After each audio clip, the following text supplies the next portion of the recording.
What's up, everybody? Hope you all had a great day. Getting into this episode of Beyond the Gates, Martin pissed me off. Like, I am so sick and tired of Kat's family treating her like like a punching bag. It's messed up. It's really messed up. The way Martin came at Kat, it was foul. That was really foul the way he came at her, like calling her a bad influence, talking about she was careless.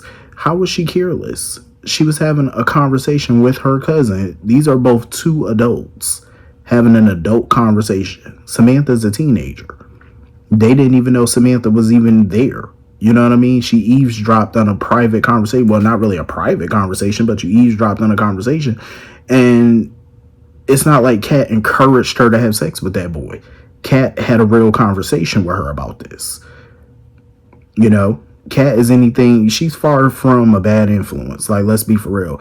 I loved how Kat stood up to Martin and defended herself. The only thing I wasn't agreeing with Kat on was her defending that little poor ass relationship with Tomas. That's the only thing I disagreed with. But I love how she fought back against him because Martin was trifling for that. He was wrong, for coming at her the way that he did because she's not a bad influence. She didn't do anything wrong.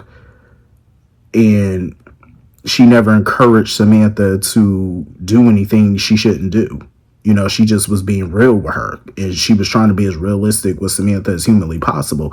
Because I feel like Martin and Smitty has, they've raised their children in such a bubble that these kids don't know life. Like, you know what I'm saying? Like, they don't have any street smarts to them because they've been raised in that bubble. And it's like, it's time to break that bubble and be real with them. And I feel like that's what Kat was trying to do with Samantha.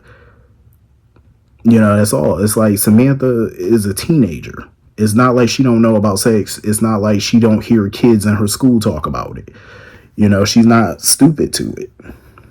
But I'm glad that Kat tried to have a realistic conversation and be real with her about it. And for Martin to go off on Kat the way he did, that was stupid because at the end of the day, she didn't lose her virginity until she was an adult.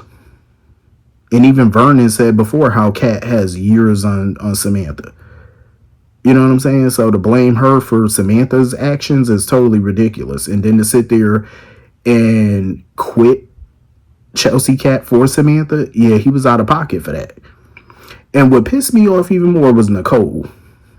Nicole agreed with Martin, telling Kat, oh, you need to have more, discreet conversations or whatever the case may be. I'm like, are you serious, Nicole? Martin was out of pocket, and Nicole, the way she comes at Kat is just, it's foul. It's totally foul. I don't blame Kat for being pissed off. It's like first her brother dumps all over her, and now her mother takes up for him, and then she has to overhear Eva calling their father dad. Like, that really sent her over the edge. That really pissed her off. And Kat basically had enough. She pretty much disowned Ted and was like, listen, do what you gotta do. That's your daughter, basically. You know what I'm saying? That's your only daughter. And she was like, I hope you could be happy with it. Live with that. And you know what pissed me off? None of her parents went after her. Like, I can understand Ted not going after her. I don't think that highly of Ted. But he had a surgery he had to go do. So I can understand why he didn't. But for Nicole not to go after her, I was pissed about that. I said, why would you not chase after her? Even Eva was telling Nicole, like, you're not going to go after her? No, that's for Ted. Ted got to fix this situation. Nicole pissed me clean off. Because it's not about fixing a situation. That's your daughter. She's hurt. She's in pain. And it's like, you ain't got no comfort for her. But yet, Nicole could sit here and have all these positive conversations with everybody else, but she can't give that to her own child. That's fucked. That is so fucked. Like, Ted and Nicole just ain't shit. When it come down to parenting, they not shit. I'm just saying. They are slacking hard. I feel like at this point, Kat need to separate herself from a lot of members in her family. She need to become a villain. Like, if Kat decided to crash out on her family, I wouldn't even blame her because I feel like her crash out would be so valid at this point. Because the way they shit on her is mind boggling. It is so mind boggling. Samantha was pissing me off in the beginning because she basically was trying to get Nicole to help her get out of her punishment or whatever, get off of being on punishment and whatnot. And I'm glad, I'm actually glad Nicole was like, no, no, I listen, you got to suffer your consequences or whatever. Like, I'm not about to get in that. And I agree with that, because at the end of the day, Samantha needs to understand what she did was wrong. You're a teenager. You had a boy up in your parents' house about to get busy on the sofa where they all sit.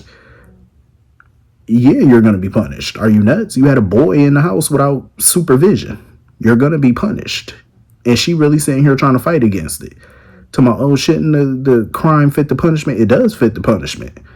You being on punishment fits it fits the crime. What are you talking about? At least Smitty tried to be nice and, was like, well, I'm going to talk to your dad and see if we can get you on the marketing team for Winterfest, because Nicole wanted her to be a part of the event. But I love that, Smitty was like, no, I'm going to talk to Martin about it first. Like, we're not going to make big decisions without each other. See, Smitty trying to work like a team. Martin is just out here doing shit. Because Martin done quit Chelsea Cat for Samantha. He didn't talk to Smitty about that. He did not speak to Smitty about it. He just made that decision all on his own. And I'm like, see, here go Martin with that controlling shit again. And I think he was just saying all that in the heat of the moment because he got pissed off. But he still should have calmed his ass down and talked to Smitty. Y'all trying to get back on the same page and be right. And this is the shit that you do. Because when Martin came home, he was letting Samantha know, like, yeah, you could do Winterfest. You're gonna have plenty of time to do Winterfest because you're not doing Chelsea Cat no more. She was pissed. She was pissed. Like, she got to the point where she was like, I hate your ass. And even Tyrell and Smitty was shocked by that. And, Tyrell tried to, calm her down and was like, listen, you need to apologize or whatever. Tell Pops you don't mean that shit. She said, you damn right I do. Martin was like, oh, we don't talk like that in this house. She was like, yeah, well, I need to go find some other house to be in or whatever. Because she was just pissed. Like, she was so pissed that he snatched Chelsea Cat away from her. But I do feel like Martin overstepped. I do feel like he went way too far.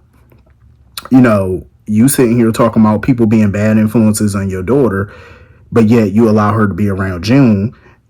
Ain't you afraid being around June gonna turn your daughter into a crackhead? I'm just saying. Talk about bad influences. I mean, I give June credit. I mean, she trying to turn herself around, but you allow her to be around June, but you don't want her to be around Cat. Like, come on now. Make it make sense. If I was Smitty, I would lay into Martin. I hope he do. I really hope he lays into Martin about this, because that's a conversation they need to have. Because him having her quit Chelsea Cat, that's a conversation that should have been something they both agreed on. And I feel like Smitty probably wouldn't have agreed to that, because yeah, she should be punished for what she did, but taking away Chelsea Cat is a bit extreme. I would have put some perimeters on that. You know what I'm saying? Like, if you're gonna do Chelsea Cat, it needs to be, this, and this, put some more guidelines on it or something. But other than that, it's like he went too damn far. He went way too far, and I'm glad Tyrell went to go talk to her or whatever. At least she got Tyrell to lean on, because Tyrell felt like Martin went too far. And I understand that Samantha likes Nathan or whatever, but she really do need to listen to people when they tell her Nathan ain't no good for her. Because he not. Nathan ain't shit. That man just trying to get with her. That's all it is. He already ghosted her before. And the only reason he responded to her was because she trying to, throw the coochie at him. And once he get it, he probably gonna ghost her again. That's all it is. She's nothing but, a quick little something for him to do. That's it. And she gonna give up her virginity to somebody who don't give a damn about her. And this is why Kat was trying to have that conversation with her. To prepare her and let her know, like, no, what I'm saying? Don't just give it out. to somebody that you're not really feeling like that, somebody that you're not in love with or you don't love or whatever. You know, she really tried to have a real conversation with her, and I feel like Martin just overlooked all of that because he's pissed off. Like, he lets that hot-headed temper of his get the best of him, and that was stupid. Now you alienating people in the house again. But what irritated me with Samantha a little bit was she talking about something, oh, she just wished that Martin would have just left her where she was. What, in the crack house? That's where you wanted to stay? Or the foster care system? Trust me, you did not want to go in the foster care system. And I feel like she was saying what she was saying just to, get at Martin or whatever. Come like, ain't no way in the world you want to stay in foster care. There's no way. That's not somewhere you want to stay. I'm just saying. Like, But I really hope somebody light into his ass because he took it too damn far. Like, you can calm down with that shit. So anyway, moving on from that. I feel like Shanice deserved better. I did not like that little flirty shit that her and Ted was doing because it do seem like they were being friendly but flirty with each other. And I was just like, no. Because then Shanice tell Derek part of the reason she didn't want to date him or get serious with him was because he was still hung up on Ashley. So why would you want to get with Ted? I'm just saying. I really hope they don't have that type of relationship. I really don't. I really hope they don't try to put Shanice with Ted because that would be horrible. No. And then on top of that, she would have to deal with Leslie crazy ass. I think Eva even picked up on a vibe between them and stuff when she popped up because she came up to tell him that, one of the patients or whatever, they insurance wasn't going through and whatnot. So Ted was offering to do that shit pro bono, but Eva gonna sit here and volunteer Leslie money. I was like, how you gonna volunteer Leslie to pay for somebody's insurance? But she kind of explained that, Leslie has a soft spot for stuff like that apparently because she went through that, not having medical insurance and shit. So she called Leslie and Leslie agreed to pay for it. So I'm like, Leslie really gonna pay for a stranger's surgery? And I feel like the only reason why Leslie doing that shit, even Ted was surprised by it. And I feel like the only reason Leslie doing it is to get in Ted's good graces, to win more bonus points with him. That's all it is. It's to win points. That's the only reason why I feel like she doing that shit. Because if it wasn't for Ted, she wouldn't dare. There would be no way she would do that. I don't believe Leslie. Leslie is not a charitable person. I don't believe that for 10 seconds. She only doing that shit because Ted's name was on that shit because he attached. That's the only reason she doing it. Because now. So anyway, moving on from that. Andre is, he trying to be supportive of Danny with this whole photo shoot business. But you can tell he's uncomfortable doing this. And I do believe it has a lot to do with whatever he's hiding. Especially when Pamela made mention that millions of people are going to see this. He got really uncomfortable. I want to know what he hiding. But you know what? I love that little impromptu photo shoot that they did because Danny was trying to get him to, be more comfortable in front of the camera, get those different angles, those different looks. They look hot. They look so hot together. I just love their chemistry. Like, their chemistry is so fire, so bomb. And I feel like they could really have a good marriage. You know what I'm saying? But hopefully they have a discussion about children because I don't really know how Andre feel about kids. But, like, do he see himself having children? Because if so, that could be a deal breaker. Because Danny is 50 years old. Ain't no way in the world she popping out no more babies. Like, I don't see her wanting to do that. But I'm glad that Danny is getting a second chance at love and career. Good for her. You know what I'm saying? Do I think all this happiness is gonna last? No, but I'm gonna ride that ride for however long it do last. Cause they look super fire. I just want to know what Andre hiding. Like, what's the past? You know what I'm saying? Like, cause he seemed very uncomfortable about certain things. So about being in the public eye. So I was like, what you up to? But anyway, this was a pretty good episode. Hit the comment section. Let me know what you all thought, and I will see you all later. Have a great weekend. Peace.